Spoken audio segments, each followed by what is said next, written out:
നമസ്കാരം മക്കളെ, നമുക്ക് പഠിക്കാം. ഇന്ന് നമുക്ക് എ എന്ന സ്വരാക്ഷരം വരുന്ന കുറച്ച് വാചകങ്ങൾ എഴുതി നോക്കാം. ആദ്യം 7 എഴുത്തണം എന്നെഴുതാം. 7 എന്ന് നീട്ടി ഉച്ചരിക്കുന്നുണ്ട്. എഴുതി 7. അടുത്തത് എഴുതണം എന്നാണ് എഴുതുന്നത്. എ എന്നേ ഉച്ചരിക്കുന്നുള്ളൂ, നീട്ടി ഉച്ചരിക്കുന്നില്ല. അതുകൊണ്ട് എഴുതി എഴുതണം.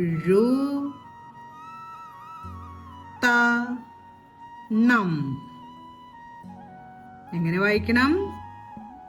7 എഴുതണം.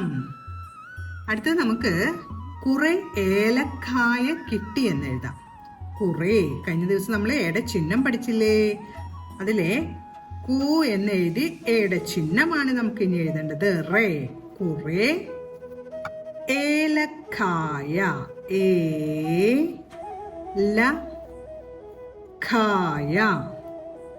ഏലക്കായ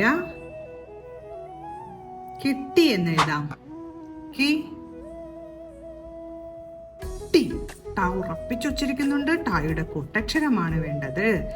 കുറെ ഏലക്കായ കിട്ടി. അടുത്ത നമുക്ക് ഏതാണ് അവരുടെ വീട് എന്ന് എഴുതാം. ഏതാണ്.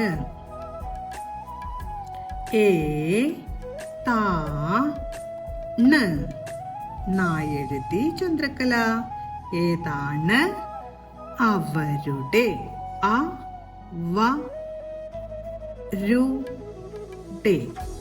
ടേ എന്നാവാനായിട്ട് എയുടെ ചിഹ്നവും ടായുമാണ് ചേർക്കേണ്ടത്. ടേ. അവരുടെ വീട്.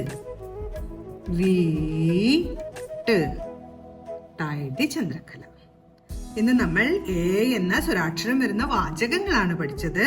ആദ്യം എഴുതിയ വാചകം 7 എഴുതണം. അടുത്തത് കുറെ ഏലക്കായ കിട്ടി. അടുത്തത് ഏതാണ് അവരുടെ വീട്. ഓരോ വാചകങ്ങളും പറഞ്ഞുകൊണ്ട് എഴുതി പഠിക്കാൻ ശ്രമിക്കണം. അടുത്ത ക്ലാസ്സിൽ കാണാം മക്കളെ. നമസ്കാരം.